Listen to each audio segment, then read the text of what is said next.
Welcome to Kumari pigeons. இந்த video பதில் நம்ம என்ன பார்க்க போகிறோன்னா, புறா உடம்புல இருக்கிற பூச்சி தொல்லையை நம்ம எளிய முறையில் எப்படி சரி செய்யலாம் அப்படிங்கிறது தான் இந்த வீடியோ பதில் பார்க்கலாம். நம்ம சேனலை சப்ஸ்கிரைப் பண்ணாதவங்க சப்ஸ்கிரைப் பண்ணுங்கள். வாங்க வீடியோக்குள்ளே போகலாம்.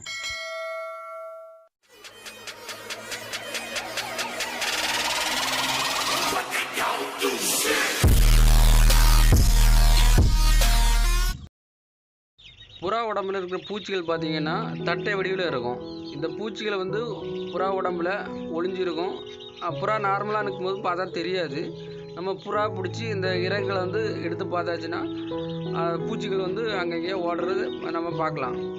இப்போ பார்த்திங்கன்னா இந்த பூச்சிகள் புறா இறக்கைகளை கொஞ்சம் கொஞ்சமாக சாப்பிட்டு அதிக நேரம் புறாக்கள் பறக்க முடியாமல் பண்ணிடுது.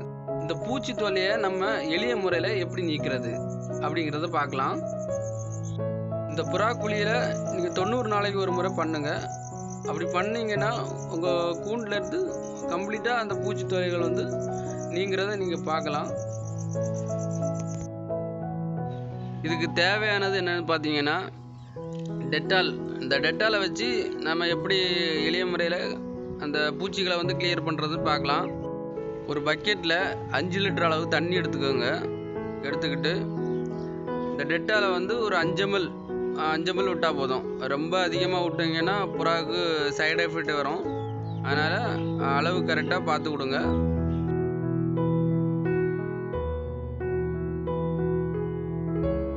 இப்போ இந்த டெட்டால் தண்ணியில் நல்லா மிக்ஸ் ஆகிற மாதிரி நல்லா கலக்கி விடுங்க.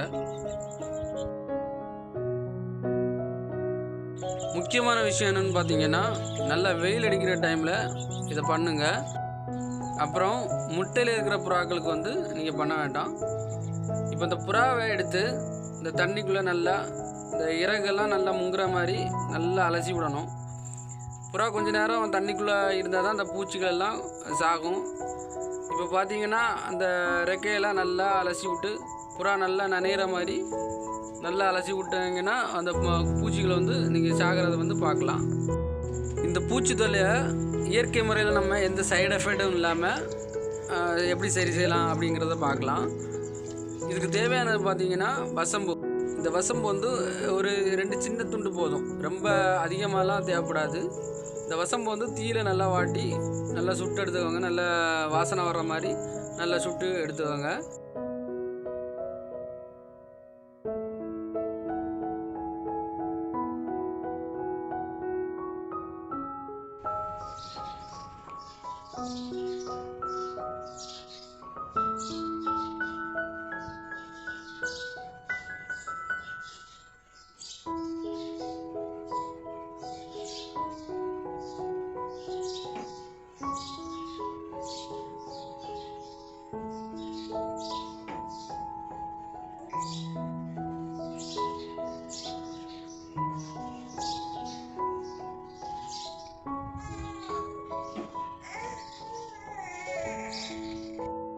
இப்போ பார்த்தீங்கன்னா இந்த வசம்பை நல்லா சுட்டு எடுத்தாச்சு.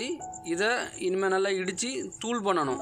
தூள் பண்ணி தான் நம்ம தண்ணியோட மிக்ஸ் பண்ணி புறாக்களுக்கு குளியல் போடணும். நம்ம கூண்டில் இருக்கிற எல்லா புறாக்களுக்குமே இந்த குளியல் பண்ணணும். நீங்கள் பாதி புறாக்கு பண்ணிவிட்டு மீதி புறா பண்ணாமல் இருந்தீங்கன்னா திரும்பவும் அந்த பூச்சி தொல்லை அதிகமாகிட்டே இருக்கும். கையில் தெரியல.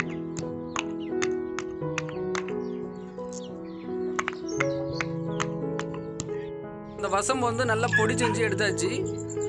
நம்ம டெட்டாலை எப்படி நம்ம புறா குளியல் பண்ணாமோ அதே மெத்தட் தான் இது. இதோட ப்ளஸ் என்னென்னா, புறா கண்ணில் பட்டாலோ இல்லை புறா இந்த தண்ணியை குடித்தாலோ எந்த சைடு எஃபெக்ட்டும் வராது. இப்போ இதை நம்ம அந்த பொடியை தண்ணியில் நல்லா மிக்ஸ் பண்ணிக்கலாம்.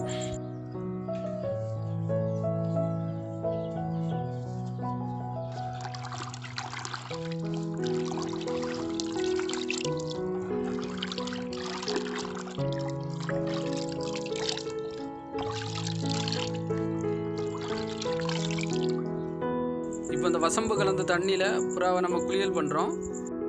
இந்த வசம்போட அளவு எவ்வளோ அதிகமானாலும் புறாவுக்கு எந்த பாதிப்பும் இருக்காது. இதில் இந்த தண்ணியில் நம்ம மஞ்சள் கூட கலந்து பண்ணலாம். நான் மஞ்சள் கலக்கலை. டெட்டால் வச்சு குளியல் பண்ணுறதோட இது கொஞ்சம் லேட் ஆகும். டெட்டால்னால் சீக்கிரமாக பூச்சிகள் சாவறதை நம்ம பார்க்கலாம். இது கொஞ்சம் லேட் ஆகும். நீங்கள் புதுசாக புறா வளர்க்குறீங்கன்னா இந்த வசம்பு தண்ணியை வச்சு நீங்கள் தைரியமாக பண்ணலாம். இதனால் எந்த பிரச்சனையும் வராது. இப்போ இந்த வசம்பு தண்ணி பட்டோன்னா இந்த பூச்சிகள் வந்து மேலே மிதக்கிறது இங்கே பார்க்கலாம். இந்த பூச்சி பார்த்திங்கன்னா மேலே மிதந்துடும். இது வந்து சாகிறது கொஞ்சம் லேட் ஆகும். டெட்டால்னால் சீக்கிரமாக இது செத்துரும். மீதி இருக்கிற தண்ணியை நம்ம என்ன பண்ணோம்னா ஒரு ஸ்ப்ரே பாட்டில் எடுத்து அதில் அடைச்சி நம்ம கூண்டுகளில் நம்ம ஸ்ப்ரே பண்ணி விட்டோம்னா சின்ன சின்ன வண்டுகள் சின்ன சின்ன கிருமிகள்லாம் செத்து போகும். இதனால் நம்ம கூண்டில் உள்ள புறாக்கள் வந்து ஆரோக்கியமாக இருக்கும். அவ்வளோதான் ஃப்ரெண்ட்ஸ் இந்த வீடியோ. தேங்க்ஸ் ஃபார் வாட்சிங்.